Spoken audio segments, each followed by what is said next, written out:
Oversimplified Day is one of the best days of the week, and today we're looking at the French Revolution Part 2. But before we lose our heads over that, I do need to tell you about one thing. It seems like YouTube is kind of glitching out, like you can see here, and unsubscribing people randomly. So if you like these videos, please make sure to subscribe. It helps the channel out more than you know, and I appreciate it more than you can imagine. Now, let's get into it.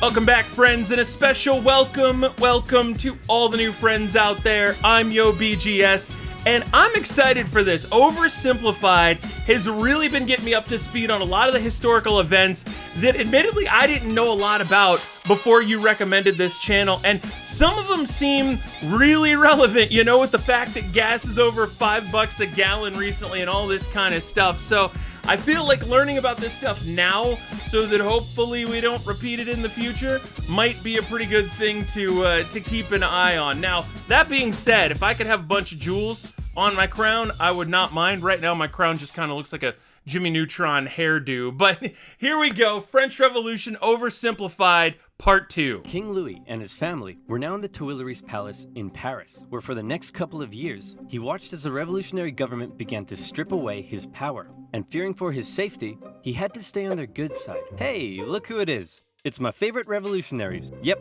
I'm your #1 fan. What can I do for you? Hey, King Louis, so we've made a few decisions. First, all of your friends in the nobility are gonna have to pay taxes the same as everyone else. Yeah, and that was the big thing in Part 1, right? Was Louis realized that he wasn't a very good king and that he didn't know a whole lot. So basically, he convened this, like, government, but the problem was essentially the upper class got 2 votes, the poor people got 1, and basically they stuck it to the poor people. So then the poor people went out and they stuck it to people's heads on a spike, quite literally. Great idea. I love it. And as a side note, the tax money can no longer pay for all your lavish parties. Great. I hate those parties. What? They're so awkward. And also we're... Again, when if the two options you're weighing right at this point are lavish parties, head remaining on body, I feel like head remaining on body wins, maybe just by a little bit though. Taking away your Porsche. Oh, come on! Not the Porsche! I mean, yay. The king continually found demand after demand being made of him to prove his support for the revolution. On one occasion, a mob would invade the palace and demand he wear the revolutionary bonnet. This is the face of a man who is definitely pretending he wants to wear that bonnet. Now around here, I want to mention that one thing. He is still rocking all the signs of affluence though, if you look at him. I mean, he is a very portly individual, so it's not hurting him too much yet. He wants to wear that bonnet. Now around here, I want to mention that one thing King Louis had a problem with was people constantly raiding his palace. But one thing he didn't have a problem with was raiding noobs on this video. Oh, no! Oh, I'm torn. On the one side, we've got the smiley face, which is the greatest face in the history of entertainment. But on the other side of things, at least Oversimplified got the bag for this. You got to appreciate that. Now, where was I? Oh yeah. Seeing the situation rapidly turning against him, the king decided it might be a good idea to leave France and mount a campaign to retake his country from abroad. Luckily for him, he was married to an Austrian. So on the night of June 20th, 1791, the king and his family disguised themselves as servants and attempted to flee to the Austrian Netherlands.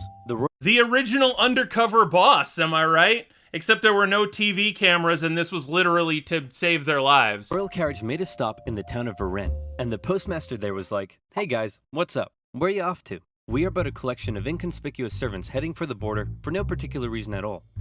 Say, you, the fat one, you look kind of familiar. Aren't you the king? Nope. Let me see your passport. RIP. It says here you're... Literally the king's passport. King Louis the 16th. Nope, not me. Take him away, boys. The king was promptly returned to Paris. He would have gotten away with it if it weren't for that meddling post officer. Did they... I'm kind of surprised, by the way, in that fact that they had passports back then. I don't know. You always assumed that was a more recent custom, I guess. But now, the jig was up. His lack of support for the revolution was clear to all, and many considered him a straight-up traitor who tried to abandon his people. As a result, the new constitution of 1791 completely reduced his powers to that of a simple figurehead, a constitutional monarch.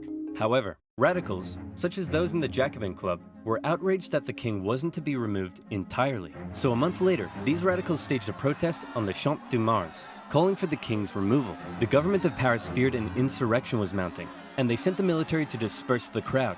The confrontation...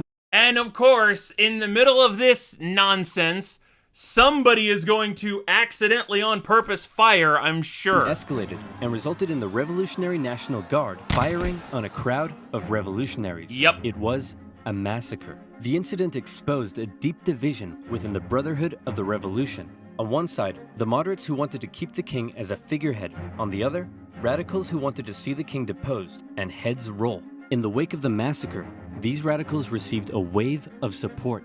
And speaking of rolling heads, one form of equality the Whose head is that? And speaking of is that oversimplified? Maybe? rolling heads, one form of equality the revolution introduced was equality in execution. This meant no more torturous drawing and quartering, no more inhumane hanging. They wanted all criminals, regardless of economic status, to receive the same penalty, a quick and painless one. Luckily, a man by the name of Dr. Joseph Guillotine had an idea. Oh, come on! See, I said in a previous video how convenient is it that the guy named Guillotine invented the guillotine, but then I had a bunch of people in the comments who let me know that actually, I'll have you know the guillotine was named after him. That wasn't a coincidence. Imagine that though, right? The one thing you own the patent for is this. Blade that falls like thunder. The head flies off, blood spurts, and the man is no more. The guillotine, otherwise known as the national razor. The guillotine made its debut in 1791 as the new form of execution. The writings of Marat and others continued to call for the execution of anyone suspected. I forgot about Bathtub Boy with his lavender-scented candles and his... Yeah, the poor psychopath. Also, I don't know. I mean, right, like, think about our iPhones, you know? Our phones, like, they don't work... Model 1 is not perfect. So I worry about the people that go through Model 1 of the guillotine. Working against the revolution. For him, this included some members of the clergy and nobility who had previously benefited from the cruel system of inequality that existed before the revolution. In many parts of the countryside, local lords had found themselves become a target. Sire, the peasants, they're revolting. Oh, come on, that's a bit harsh. Sure, they smell a bit, but I wouldn't say they're revolting. Even... Oh, I thought he was just doing the anime fall down. No, he actually got stabbed with a pitchfork. Dude, the pitchfork of bad comedy. Harsh, sure they smell a bit, but I wouldn't say they're revolting. Oh yes, I see what you mean. Increasingly, these French aristocrats began fleeing France to find solitude in other parts of Europe. And once again, fear began to take hold. The privileged classes of these foreign nations didn't like what they were seeing because they feared revolutionary ideas may spread to their own lands. The National Assembly, actually now the Legislative Assembly, feared that these nations may decide to attack. Then why don't we attack them first? No, you idiots, we... Well, again, let me know in the comments, because I always ask a lot of questions in these, and most of the time they're not rhetorical. Like, I am trying to learn from all of this, and there's no way that this guy was being serious when he said we should just invade everyone else. Then why don't we attack them first? No, you idiots, we are definitely not ready for war yet. Did somebody say something? France declared war on Austria in April 1792, and immediately... Dude, you mean when your leader is not working, you just invade somewhere else and then hope for the best? Remember that thing I said in the intro about relevancy now and whatnot? Immediately got pummeled. It also didn't help that Austria's ally, Prussia, joined in the fighting. The Prussian Duke of Brunswick posted a letter warning the revolutionaries that if anything happened to the king, he would burn Paris to the ground. The Duke's letter proved to be a massive success in inspiring the people of Paris to do the exact opposite of what he intended. They were enraged by the threat, and on the 10th of August 1792, the tension in the city exploded, and a mob stormed the kingdom. What? That's not the right kind of enraged by the letter. They got the letter and they were immediately like, he can't burn down our cities. Only we can burn down our cities. Palace. Fighting broke out between the revolutionaries and the king's Swiss guard, with casualties in the hundreds. King Louis fled and took refuge in the chamber of the Legislative Assembly. Oh, that is like... Dude, the least popular place for him to be. The Jacobins were gaining ever more power. Given the developing situation, the chamber decided to hold a vote, and in what some considered to be a second revolution, it was decided to suspend the monarchy entirely. King Louis XVI was now just plain old Louis, and he was sent to a prison cell where an eye could be kept on him. A month later, the newly established National Convention officially declared the French Republic, and society underwent a massive change. Okay. Enlightened ideas of and again, that's wildly... It's interesting to me because it's 1792, right, which would have only been, a dozen or so years after the American Revolution ended.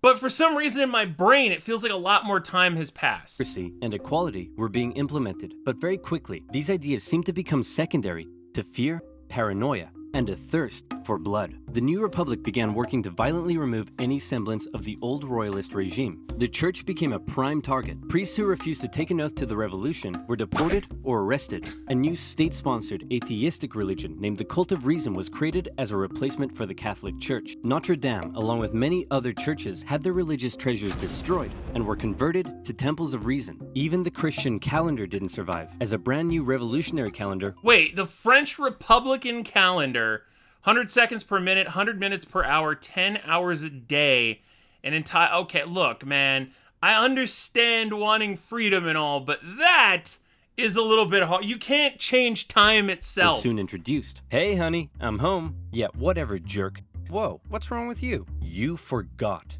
Forgot what?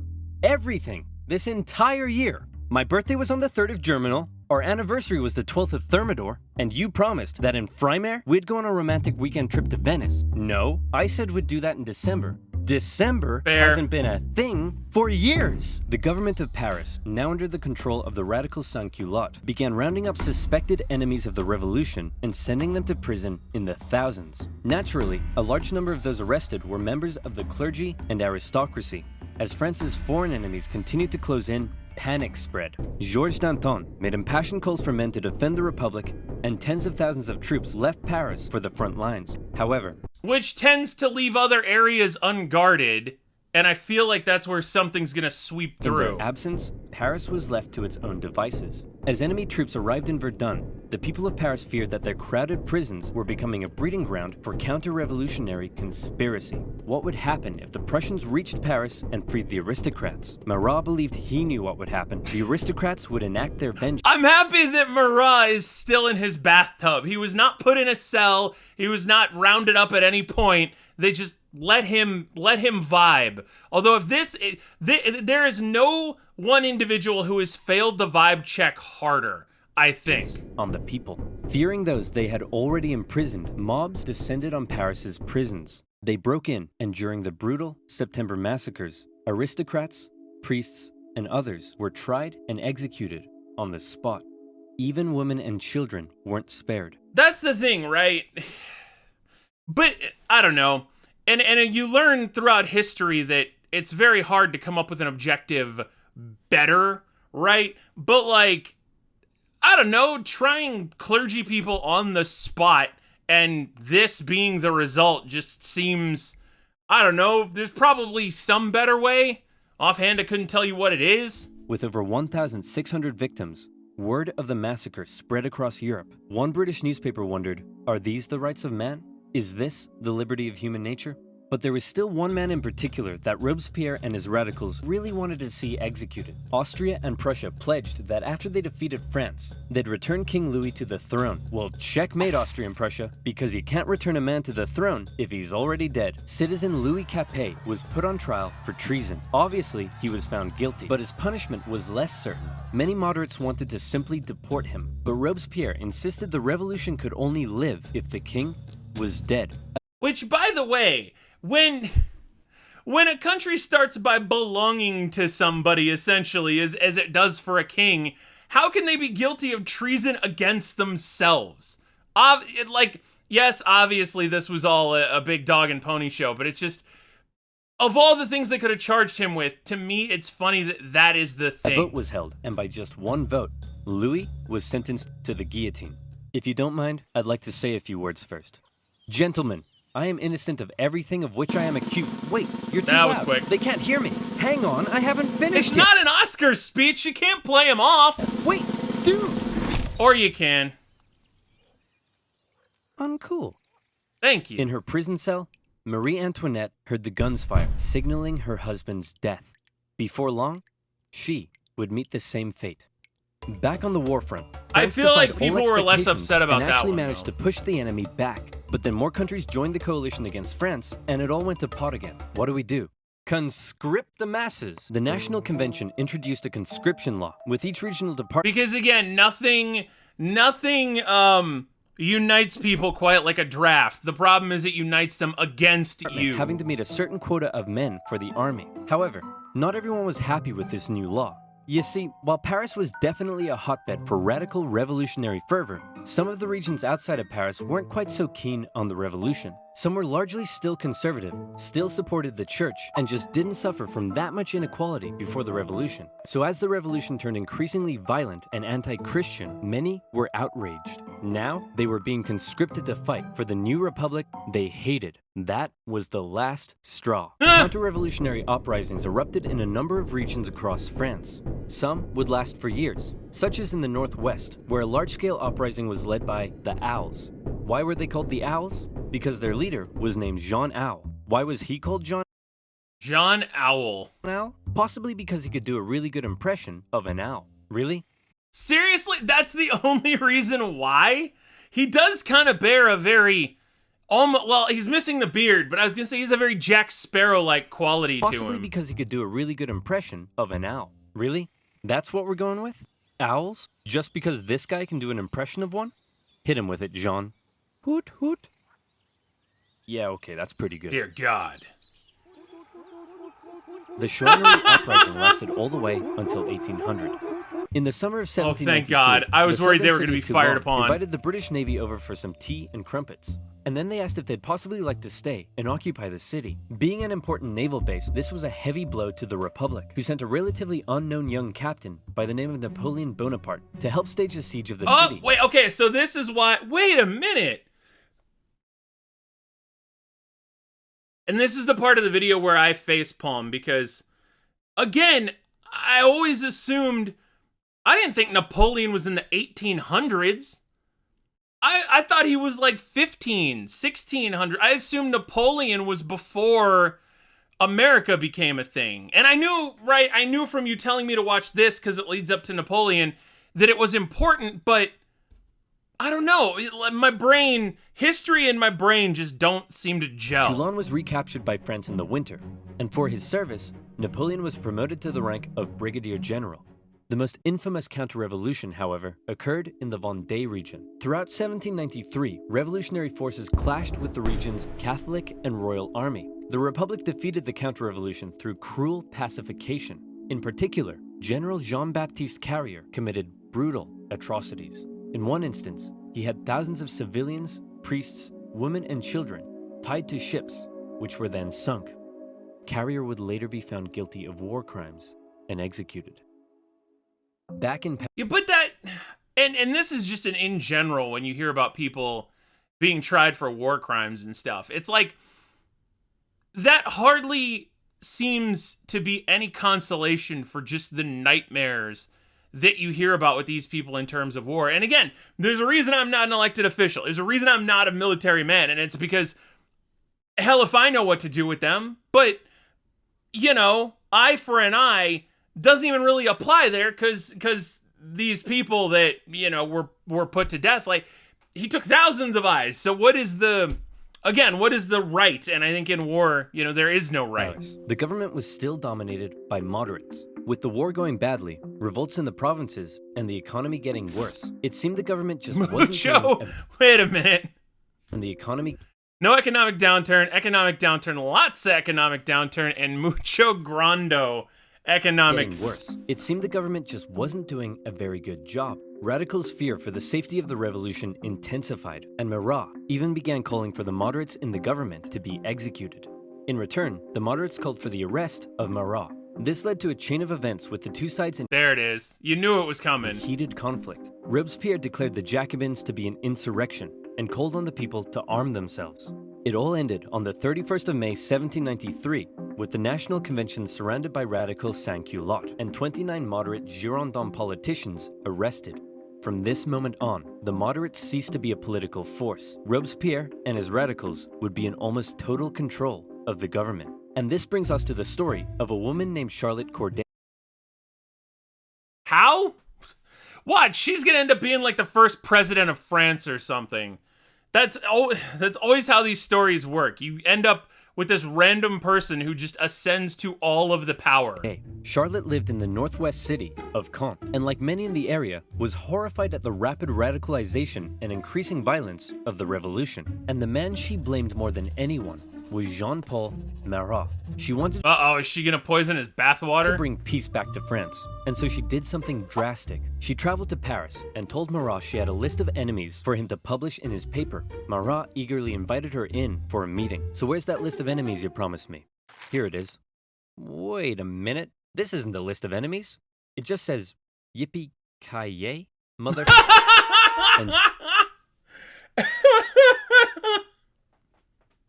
That is a sick reference, bro, and I get it. If it actually did, that is one of the greatest moments in hit. Obviously, it didn't. Obviously, it also doesn't take a lot to stab a guy in a bathtub, but still, was not expecting the plot twist. This isn't a list of enemies. It just says, yippee-ki-yay, mother... And just like that, Marat was no more. Charlotte was quickly arrested and sent to the guillotine. Her dream of restoring peace, however, died with her. Marat became a martyr. In temples of reason, symbols of the dead... Come on! The ducky and the bath mat just make it. Became a martyr. In temples of... And then Jesus, for some reason, Jesus being oversimplified here, again, it makes me so happy. Reason, symbols of the dead Marat became the new crucifix. In death, he became an even more powerful inspiration for the extreme levels of violence that were about to rip throughout the new republic. And that's right, here comes the Reign of Terror. If you thought this revolution already sounds pretty violent, well, you ain't seen nothing yet, son. The radicals were now in control, and they believed not only was France surrounded by foreign enemies, but that within the masses, there were also plenty of internal ones too. That does tend to be how countries work, by the way. You are frequently surrounded by foreigners. Just pointing that out. Individuals not loyal to the revolution, conspiring to bring about its downfall. Robespierre and the rest of the radical faction were having none of it. A new committee of public safety was established with 12 members. Its purpose was to protect the new French Republic from its enemies, and it basically became Why does he have the Buster Sword? The French Republic... That's not even French! From its enemies, and it basically became a 12-man dictatorship with Robespierre as its leading voice. The Revolutionary Tribunal was also reinstated, a special court created to streamline the process of trying suspected enemies and handing out their death sentences. You're cool. With these two new institutions, Robespierre wanted to scare France's enemies straight. In September 1793, it was announced that terror would be the order of the day. In other words, fear had become official government policy. And from then onwards, we enter into the period known as the Reign of Terror. So this is literally France being like, hey world, you don't want, look at this, they've even got a little dump box for, that's awful. And I, don't even want to associate the word dump box with that, but like, so France's policy at this point was basically, don't invade us, we're insane. Look at how insane we are to our own people. Imagine what we'll do to you. That's what I'm gathering here. Spies and secret police were everywhere and watched the people closely. France's public had to be extremely careful what they said and how they behaved. Obviously, criticizing this new system or the government would quickly have you sent off to the guillotine. Oh, F's in chat for that girl. Even the most minor offense could have you tried before the Revolutionary Tribunal. Hello, Citizen Martin. Hello, Monsieur Dubois. Monsieur? Did I just hear you say Monsieur? That's the old style of address, my friend. To the guillotine. You know what? I didn't like him. Come on, man. It's still wild to me that things like that could get you, again, you sent to the guillotine as recently as, not even 300 years ago. But I do feel kind of bad for the king and his family. Oof, expressing sympathy for the royal family, are we? That's a To paddling. the guillotine. 12 sous for a loaf of bread? That's way overpriced. To the guillotine. That's a Man, paddling. This bread line is taking forever. To the guillotine. And you look like you're thinking anti-revolutionary thoughts. To the guillotine. What a Max, we're douche. sending way too many people to the guillotine. To the guillotine. Yup. Chopped. You had to know. You had to know that was this guy. This guy should have known better. He's talked to Robespierre before. Sending way too many people to the guillotine. To the guillotine! Chop, chop, chop, chop, chop, chop, chop. It was insane. All across France, about 40,000 people were killed for suspected crimes against liberty. Let's say your neighbor won't stop mowing the lawn at 7 in the morning. Yes! Okay, so I actually have a theory about this. I know it's unrelated to the video, but shout out to you if you made it this far. I have a neighbor. He mows the lawn at the most random times. He'll mow it in the rain. Some days he mows it in the wind. Some days he mows it when his lawn doesn't even need mowed. I think that whenever he and his wife have an argument and he wants to storm out on the argument, he just goes out and mows the lawn. And the problem is he's built kind of like King Louis, and he's not a fan of wearing a shirt. And I have just had this on my chest since I moved into my place 3 years ago, and I needed to tell somebody, so I'm opening up to you. Where's Robespierre when you need him? That's all I'm saying. Then all you gotta do is tell the government they've been talking smack about the revolution, and there's a good chance they'll end up in front of the Revolutionary Tribunal. Maybe they'll even be executed. This guy looks like he could have been a descendant of, the Marat. In front of the Revolutionary Tribunal. Maybe they'll even be executed, taking a metaphorical load off your shoulders and a literal one off theirs. The most prominent victim of the Reign of Terror was a certain Marie Antoinette, who was finally tried and found guilty of treason in 1793. Oh my god! She has at hair? Come on. Suspected she'd be brought to the guillotine in a royal carriage, fit for a queen. All the Republic could provide for her, however, was a wooden tumbril. At 37 years old, the most hated woman in French history met her end. Only on the 16th of 37. October, 1793. Robespierre had saved the revolution through terror. Internal dissent was being suppressed. The food terror. Internal dissent was being Yay! suppressed. I love it. If only life were that easy, right? The food situation was no longer quite as bad. Even the French military had got its act together again and pummeled the Allies at the Battle of Fleurus. For Danton and his followers, the time was right to try to normalize the French Republic. Hey Robespierre, so we were thinking that since things are finally going better, maybe we should rein in the terror. And while we're on it, we could possibly start taking it easier on the church, and also try to end this costly war. To the guillotine! Oh, crap. Yeah. As time went on, You had to Robespierre know. seemed to go, for lack of a better term, a bit mental. He was hell-bent on creating what he called a republic of virtue, and for him, this meant amping up the bloodshed even more. Throughout the spring and summer of 1794, executions reached an unprecedented level during a period known as the Great Terror. Even those closest to him found their way to the guillotine if they dared oppose his ideas and actions, and he began alienating himself from the rest of the convention. He created a new deistic religion called the Cult of the Supreme Being, along with the new annual Festival of the Supreme Being. Okay, Look, anytime the words cult and supreme being are in your belief system, you probably, you zigged when you should have zagged somewhere. And he began alienating himself from the rest of the convention. He created a new deistic religion called the Cult of the Supreme Being, along with the new annual Festival of the Supreme Being. Man, I think Robespierre is really starting to lose it. He thinks he's a god or something.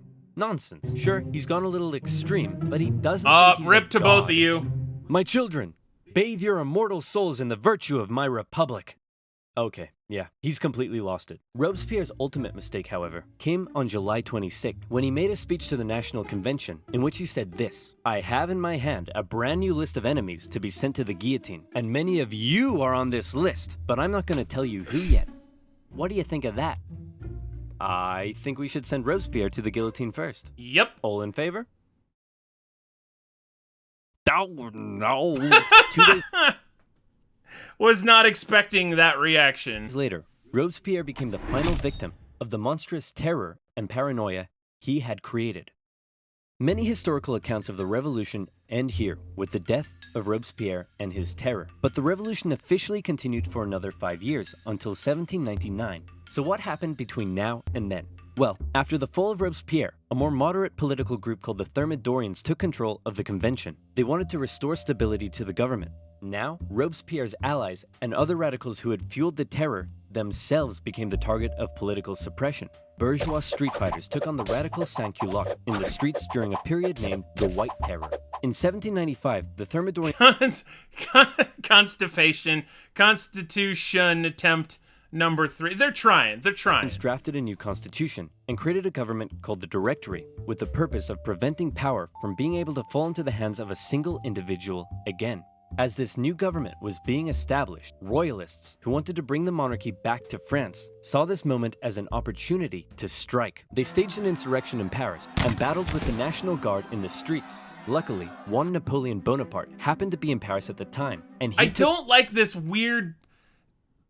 There's something about Napoleon and the way he's portrayed in this that just makes me uneasy. Napoleon Bonaparte happened to be in Paris at the time, and he took control of the situation, firing on the crowd and putting down the insurrection. From this moment on, the people of Paris would never again be able to stage a popular uprising and lost their control over the revolution. For his actions, Napoleon became a general and was sent to take control of the French armies in Italy. The new director... Right in time for a power vacuum to be forming as well, right? The old Robespierre regime is out. These guys are trying to tell the difference between their backsides and a hole in the ground, but Napoleon seems to be the only one capable of getting things done. Remained a fairly ineffective government for the remainder of the revolution.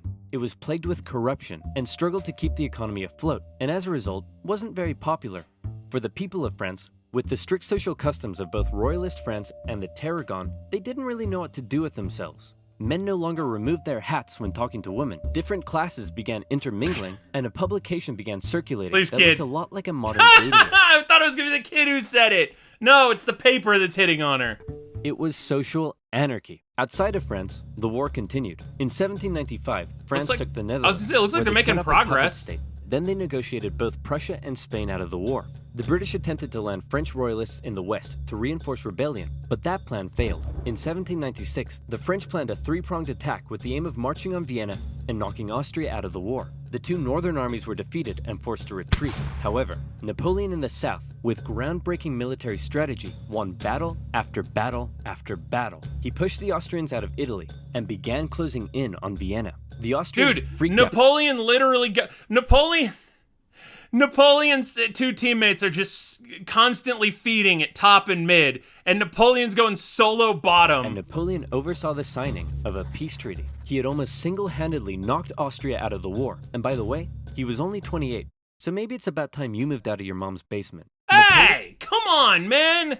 I'll have you know I'm in the spare room. He became a famed hero among the French people, but his aspirations were still higher. He briefly went off to Egypt and discovered a bunch of gnarly Egyptian stuff, but then the British destroyed his fleet and trapped his forces. Say, Napoleon, sir, you're not gonna leave us here stuck in Egypt and return to France, are you? Nonsense, my boy. I would never dream of abandoning my loyal soldiers. Wow, what's that over there?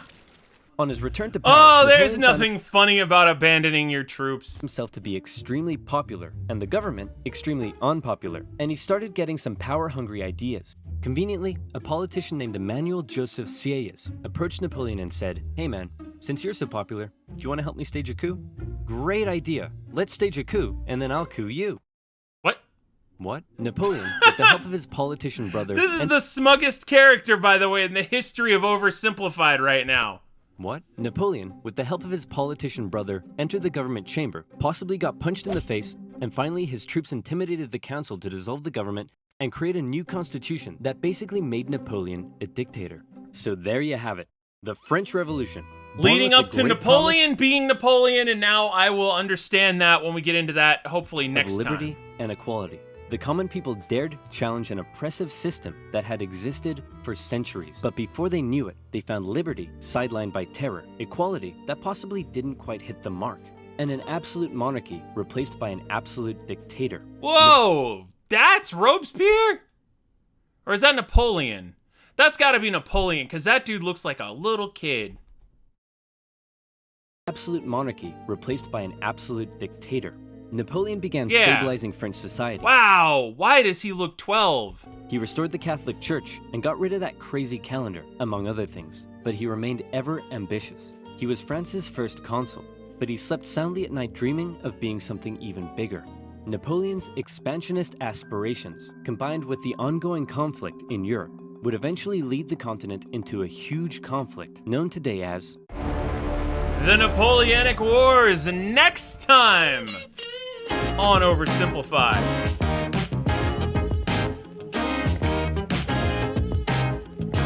Take a minute to vibe there. And again, if you are so inclined to participate in Raid Shadow Legends, make sure you use OverSimplified's stuff, because I'm sure it's in the description of his video, and a link to his video is obviously in the description of my video there. But I mean, to sum all of that up, the recency is the thing that jumps out to me. Again, all this happening in the last 300 years. I don't know why. Maybe it's, you know, because our brains are trained to think that, like, we're somehow way more civilized than we were. That, like, my brain just wants to push all of this back and pretend that all of this happened, like, hundreds of years ago or something. Well, I mean, it did. 300 is 100, but 500, 600, 700 years ago. Not recent enough that, say, somebody's great-grandpa could have been around for all of this. And I believe that's the case, right? If your dad lived to 80, if your grandpa lived to 80, and then your grandpa lived to 80, yeah, 240 years at that point, you know, you're going back to the 1700s. So it's wild to think about, again, how recently a lot of that stuff was going on. But anyway, before I ramble for another 80 years, that is going to do it for this video. Again, please subscribe if you dig these. I wouldn't be able to get all this stuff done if it wasn't for all of you. Take care, my friends, and I will see you, apparently, for the Napoleonic Wars.